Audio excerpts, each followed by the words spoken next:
नाम स्वरूप कृष्ण भगवान का है जो मुरली बजा रहे हैं बड़े स्वरूप में। छोटे स्वरूप में है गोरे वाले बलराम जी। हर जगह आप जाएंगे तो बलराम जी बड़े मिलेंगे।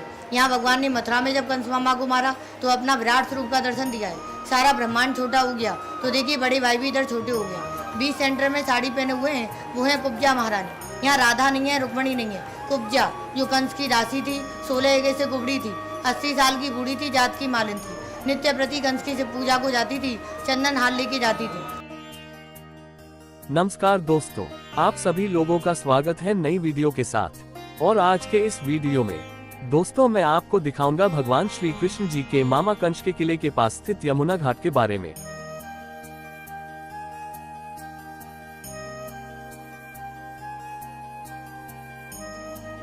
मथुरा में यमुना नदी के तट पर एक घाट, स्नान और पूजा स्थल है। पारंपरिक परिक्रमा विश्राम घाट से शुरू और समाप्त होती है। कहा जाता है कि कंस को मारने के बाद कृष्ण ने इस स्थान पर विश्राम किया था, इसी कारण इसे विश्राम घाट कहते हैं।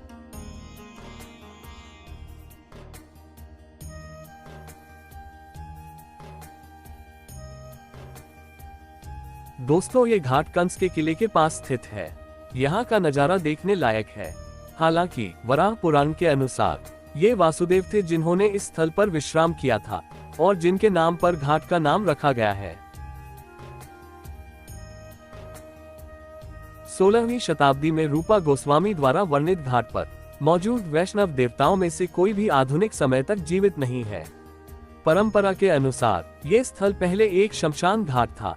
घाट की संरचनाएं सदियों से महान और शाही संरक्षकों द्वारा बनाई गई थी।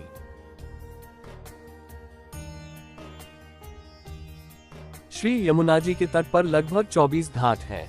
विश्राम घाट उनमें से प्रमुख है। इससे विश्राम घाट कहने के दो कारण हैं। जब श्री यमुना जी गोलोक से कालिंदा पर्वत के ऊपर से व्रज में आए थे तब उन्होंने यही विश्राम किया था। क्योंकि मथुरा व्रज का प्रवेश द्वार था, इसलिए इसका नाम विश्राम घाट पड़ा। कंस का वध करने के बाद भगवान श्री कृष्ण श्री बलराम जी के साथ यहाँ आए थे और श्री यमुना जी में स्नान करने के बाद यही विश्राम किया था।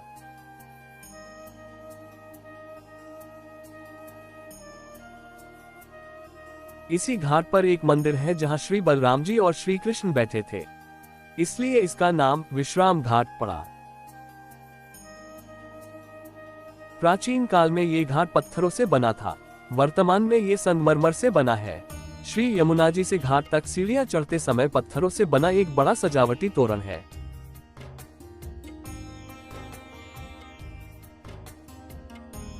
कहा जाता है कि मध्य प्रदेश आए ओरछा के राजा नरसिंहदेव जी ने अपने वजन के बराबर दान दिया था और ब्राह्मणों को 81 मन सोना दिया था। इसी प्रकार काशी के राजा ने भी यहाँ 1.75 मन एक सेर दान दिया था। जयपुर के राजा ने यहाँ 7 रेता चांदी दी थी। पत्थरों के सजावटी मेहराब पर 2 घंटियां लटकी हुई हैं। श्री यमुना जी की आरती प्रतिदिन सुबह और शाम को की जाती है। उस समय वे घंटियां बजाई जाती हैं। घाट के बीचों बीच आरती के लिए संगमरमर का एक स्थान है जहां चौबाजी खड़े होकर आरती करते हैं। तीनों ओर पर्यटकों के बैठने की जगह है। चौबाजी भी वहां बैठकर आरती संपन्न करते हैं।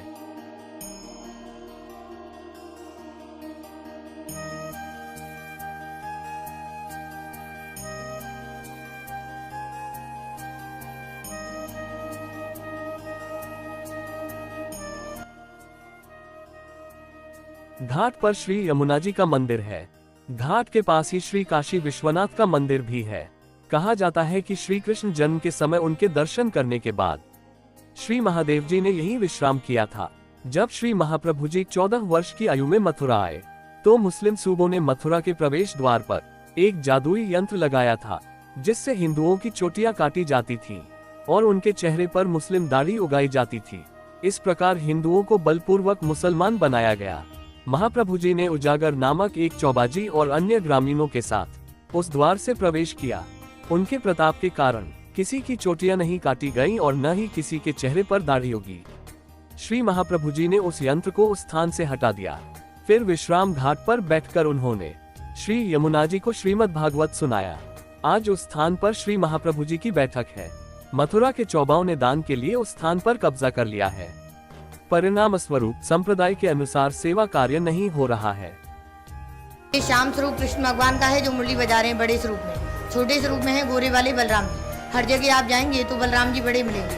यहाँ भगवान ने मथुरा में जब कंस मामा को मारा तो अपना विराट स्वरूप का दर्शन दिया है। सारा ब्रह्मांड छोटा हो गया तो देखिए बड़े भाई भी इधर छोटे हो गए। बीच सेंटर में साड़ी पहने हुए हैं वो है कुब्जा महारानी। यहाँ राधा नहीं है, रुक्मणी नहीं है, कुब्जा जो कंस की दासी थी, 16 एगे से कुबड़ी थी, 80 साल की बूढ़ी थी, जात की मालिन थी। नित्य प्रति कंस की से पूजा को जाती थी, चंदन हार लेके जाती थी। एक दिन भगवान को रास्ते में मिली, प्रेम से चंदन लगाया, हार पहनाया, भगवान प्रसन्न हो गए। थोड़ी पे हाथ रखा, पैर पे पैर रखा, खूब सीधा करके भगवान ने सुंदर पटरानी बनाया, अपने साथ द्वारकापुरी लेके राज कराने। कहते हैं राधा राधा सब कहें, कुब्जा कहे न कोट। एक बार जो कुब्जा कृष्ण कहे कोट यज्ञ फलो। बोलिए कुब्जा कृष्ण भगवान की जय। बाजू में देखिए इनके गोवर्धन नाथ हैं, इधर बाजू में देखिए सत्यनारायण भगवान और 33 कोट देवता विराजमान है। कहते हैं यमुना जी की आरती विश्राम घाट था, 33 कोट देवता दर्शन करने को जाएं।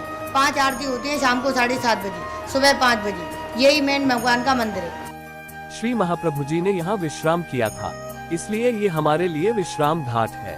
भरनी देख रहे हो, यहाँ जीते जागते आदमी आते हैं और अपना अपराध अपने मन में कबूल करते हैं और यहीं से पश्चाताप अगर हो जाता है तो पाप का काफी उद्धार हो जाता है। और यहीं पे जीवन प्रयोगी वस्तुओं का धर्मराज जी को दान किया जाता है और यमुना जी को उनकी सुहाग त्रिपारी यहीं पे बहन भाइयों की लिए भेंट चढ़ाई जाती है। जो विश्व में जो आता है ये 5 दिन पूरा कार्तिक का महीना जो मनाया जाता है वो इसी मंदिर में दीपदान, जिसमें इनका महत्व ये होता है कि धर्म का दीप होता है, चांदी का दिया, सोने की बाती, जिस पर जिस तरीके का बनता है, तांबा पीतल, उसके बाद में तो लोहा लास्ट है, वो जगाया जाता है। यहाँ पे दीपदान करके अपने अपराधों का कबूलनामा किया जाता है और ये मंदिर विशेष अपना महत्व रखता है। विश्व में एक स्थान है जहाँ पर बहन भाई आपस में खड़े हुए हैं। जब श्री कृष्ण मथुरा से सदा के लिए विदा होकर द्वारका आए तो व्रज छोड़ने से पहले उन्होंने अपनी बांसुरी और मुकुट वहीं रखा था।